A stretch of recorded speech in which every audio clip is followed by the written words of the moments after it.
Oi pessoal, tudo bem? Aqui é o professor Lucas e hoje a gente vai dar continuidade ao nosso capítulo 9, diferentes climas e formações vegetais.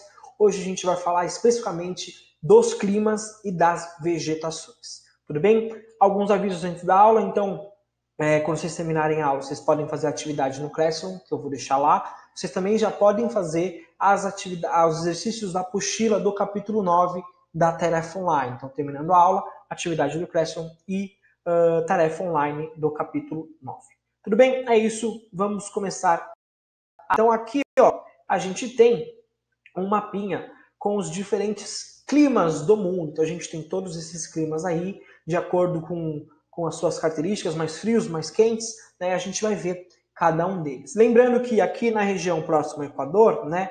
Aqui a gente vai ter os climas mais quentes, e quanto mais a gente vai se distanciando do Equador, a gente vai ter os climas mais frios. Lembrando também que a gente tem que pensar nos fatores e nos elementos climáticos. Lembra dos fatores, né? Altitude, latitude, relevo, maritimidade, continentalidade e todos os outros fatores climáticos que influenciam na formação desses climas. A gente vai ver um por um a partir de agora. Vamos lá. A gente tem o clima equatorial. O clima equatorial vai estar concentrado na faixa equatorial, vai ter temperaturas ali maiores que 25 graus e um índice de pluviosidade muito grande. Esse gráfico aqui a gente chama de climograma. Esse climograma ele apresenta duas coisinhas, chuva e temperatura. As barrinhas são as chuvas e a linha vermelha aqui em cima são as temperaturas, né? Então, o clima equatorial ele tem muita chuva durante todo o ano e uma temperatura também muito elevada durante todo o ano. Beleza?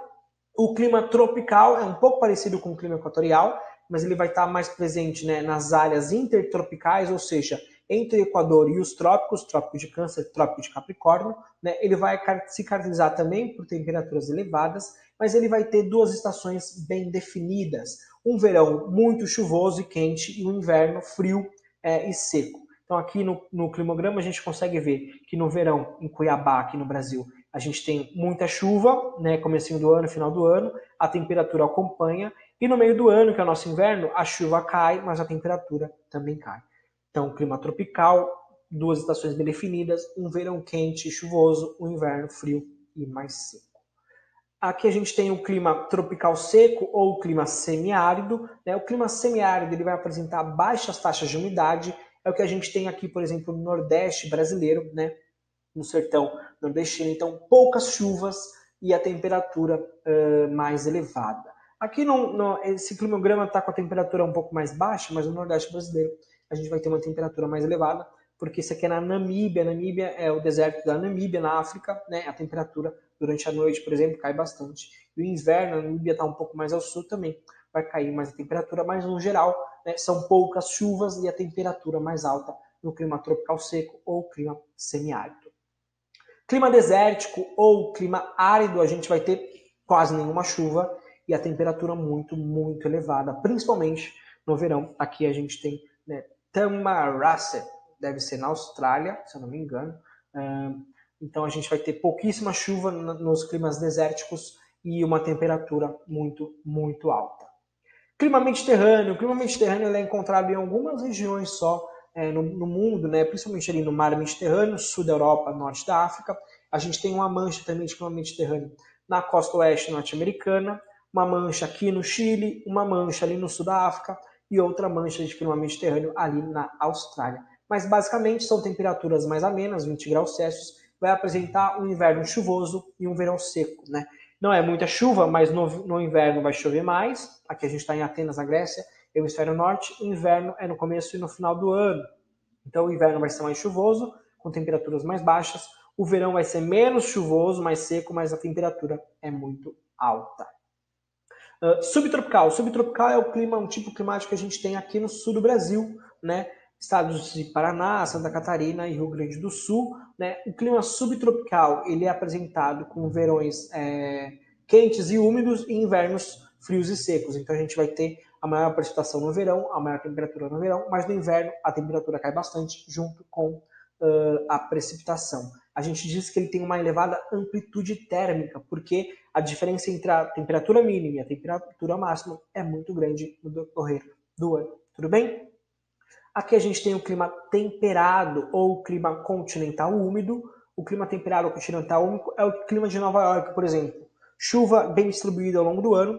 No verão a temperatura sobe bastante, mas no inverno ela cai bastante para menos 0 graus. Né? Então a gente tem essas duas estações bem definidas, mas com um verão muito quente e um inverno muito frio. E a chuva bem distribuída ao longo do ano. O próximo clima aqui é o clima frio ou clima continental. Ele já vai estar bem próximo às regiões polares, né? Então ele é muitas vezes só chamado de continental. Ele vai ter uma chuva bem distribuída ao longo do ano.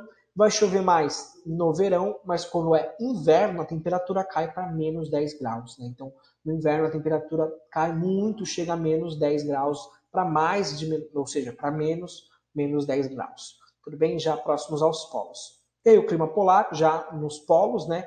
A gente pode ver que o climograma já é muito diferente do que os outros. Temperaturas abaixo de menos 30, abaixo de menos 40, até menos 50 graus Celsius.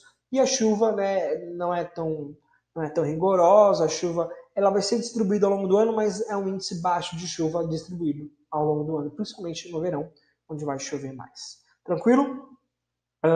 Frio de montanha, como o nome diz, o frio de montanha são climas típicos de áreas mais altas. O clima frio de montanha, basicamente, ele vai ter um verão quente e chuvoso e um inverno mais seco e também mais frio, como mostra aqui o climograma. Esse é o climograma de La Paz, que tem uma altitude bem alta, né? Então, o verão, que é no começo do ano e no final do ano, vai ter muita chuva e a temperatura ali, não tão alta, mas uma temperatura mais alta, em torno de mais de 10 graus. Já no inverno, essa temperatura vai cair bastante e a chuva também cai bastante. Beleza, pessoal? Deixa eu voltar aqui. Anotem as dúvidas que vocês têm sobre clima para a gente falar na próxima aula. A gente tirar as dúvidas na próxima aula. A gente vai falar agora de vegetação. E aqui a gente tem um mapinha das vegetações no mundo, mas a gente tem que pensar que a vegetação e os climas mundiais, eles são relacionados, né? Muitas vezes um clima mais quente vai ter uma floresta, por exemplo. Muitas vezes um clima mais frio não vai ter presença de árvore, vai ter presença apenas de herbáceas, de gramíneas. Então, clima e vegetação são completamente relacionados. Isso no mundo todo, não é só no Brasil. Mas vamos ver aqui, tem um mapinha com os diversos tipos climáticos. Aqui embaixo estão as legendas, são floresta equatorial, tropical, floresta subtropical temperada, floresta boreal, savanas, estepes, vegetação mediterrânea, vegetação de altitude, tundra e desertos. A gente vai ver também cada um deles. Começando pelos tipos de vegetação, antes de falar delas de modo geral, existem alguns tipos. Existem as vegetações arbóreas, ou seja, de árvores, as vegetações herbáceas, de gramíneas, e as vegetações arbustivas, de arbustos. Floresta equatorial ou a floresta tropical, ela vai ocorrer nessa zona do Equador, né, ou na zona intertropical. Ela vai ser marcada pelas altas temperaturas, ou seja, é um clima equatorial e um clima tropical, elevada quantidade de chuva e as folhas, né, a vegetação é basicamente latifoliada, ou seja, folhas grandes e largas, hidrófilas. Hidrófilas são as plantas que precisam de água, que recebem muita água ao longo do ano. Um tipo de floresta equatorial que a gente tem no Brasil é a floresta amazônica. Um tipo de floresta tropical que a gente tem no Brasil é a Mata Atlântica. Aqui em cima, floresta amazônica. Aqui embaixo, Mata Atlântica. Floresta subtropical ou temperada. A gente vai ter alguns tipos dessas florestas, tanto a subtropical quanto a temperada. No hemisfério norte, a gente tem muito essa floresta aqui, que é a floresta de pinheiros, são aquelas árvores de Natal. Né? Então, são florestas que a gente chama de caducifoliadas, são florestas de coníferas, ou seja, elas têm um formato de cones, isso no hemisfério norte. No hemisfério sul, aqui no Brasil, por exemplo, a gente tem esse outro tipo de coníferas, que são as matas dos pinhais, né, que a gente tem aqui no Brasil, que tem esse formatinho aqui, essa é a nossa floresta subtropical. E as florestas temperadas, essa outra aqui, muito presente na Ásia, um pouco também na América do Norte, mas são as florestas caducifoliadas, né? As florestas caducifólias ou decíduas são as florestas que perdem as suas folhas no inverno, porque é muito frio, então é um mecanismo de defesa da planta, ela faz perder todas as folhas e aí para florescer de novo na primavera. Então, floresta subtropical e temperada tem esses três tipos, coníferas e caducifoliadas. Tudo bem? Floresta boreal, próximo às áreas polares, né, ou também chamada de taiga.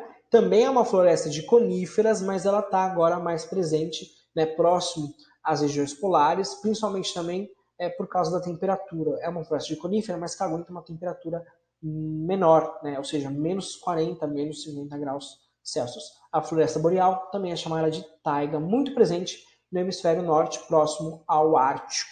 Beleza? Próximo à vegetação, as savanas. A gente tem um tipo de savana muito importante aqui no Brasil, que é o cerrado. O cerrado é um tipo de vegetação de savana.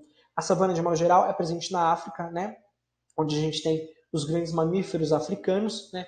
Vão destacar, principalmente na vegetação de savana, as gramíneas, algumas ervas daninhas, arbustos e árvores médias, altas, mas muito esparçadas. A gente não tem uma floresta densa como é a floresta equatorial, a floresta tropical. As árvores são mais espaçadas entre si. A gente vai ter presença principalmente de gramíneas, né? São basicamente grandes campos sujos. A gente chama também as savanas de campos sujos, porque tem gramínea, mas também vai ter um arbusto, vai ter uma árvore, então é um campo mais movimentado. Beleza? Aí a gente tem as estepes e as pradarias, que são os campos mesmo, igual a gente tem aqui na região sul do Brasil, os pampas gaúchos, muito presente também nas planícies europeias, presentes um pouco também na planície norte-americana. Né? Os campos são basicamente compostos de gramíneas, são esses grandes campos verdinhos, que parecem um campo de futebol. Eles vão ter esses três tipos, pradaria alta, pradaria mista, pradaria baixa. A gente pode chamar de campo, estepe ou pradaria, né? vão ter as mesmas características. A pradaria alta com gramíneas que podem alcançar até 2 metros, né? Não é muito comum. A pradaria mista, que apresenta tanto gramíneas quanto alguns arbustos, e a pradaria baixa, que é só gramíneas, que é o que a gente tem aqui no sul do Brasil. Tranquilo? Vegetação mediterrânea, como eu disse, só em algumas áreas, ela é muito comum no sul da Europa e no norte da África. Vão ter dois tipos de vegetação mediterrânea, os maques e os garrigues. Os maques são compostos por arbustos densos e fechados, que são esses aqui, ó, embaixo, e o garriga é uma formação vegetal constituída por arbustos de pequeno porte, né, algumas árvores também esparçadas. A vegetação mediterrânea ela é composta basicamente por plantas xerófilas, são plantas que armazenam água dentro delas. Para terminar, quase vegetação de altitude, é uma vegetação próxima às regiões montanhosas, né? Então a gente vai ter coníferas no sopé, rasteira rasteira na montanha e no pico basicamente apenas neve, né, que não é um tipo de vegetação, é uma precipitação, mas tem esses três estágios, basicamente árvores no sopé da montanha, rasteiras, vegetação rasteira conforme a gente vai subir na montanha, e o topo da montanha normalmente é desnudo, né, não tem vegetação. A tundra é muito comum nas regiões polares. A tundra é basicamente composta de musgos e líquens. Quando essa neve aí que vocês estão vendo na imagem, quando ela derrete, vai virar um grande pântano essa área, né? E aí vão se proliferar muitos musgos e líquens. Líquens são bactérias, coisinhas branquinhas que se agarram às raízes, se agarram aos troncos das árvores e acabam se proliferando por causa dessa alta umidade nas regiões polares e do derretimento da neve, principalmente. Desertos, a gente vai ter desertos frios e quentes. Os desertos também são constituídos de plantas xerófilas, que armazenam água dentro deles, como os cactos, né? Então as cactáceas, as ombrófilas também, né? A bromélia também armazena água dentro delas, são vegetações muito típicas dos desertos. O deserto, lembrando, tem pouquíssima água, então a vegetação ela precisa armazenar água para poder viver o ano todo uma vida maior, uma vida útil maior, né? Também é composta de algumas estepes, ou seja, plantas rasteiras, né, gramíneas de modo geral, além dos cactos que eu já falei, e das ombrófilas, das bromélias. E existem também os desertos frios, né, que são os desertos polares, próximos às regiões polares, basicamente constituído apenas de gelo, essas grandes plataformas de gelo que existem nos dois polos, tanto no Ártico quanto na Antártida. Tranquilo, pessoal? Acho que é isso. Assistam a aula novamente. Anotem as dúvidas de vocês para a gente tirar as dúvidas na próxima aula. Façam a atividade do Classroom, façam a tarefa online do capítulo 9 e a gente se vê semana que vem. Tchau, tchau!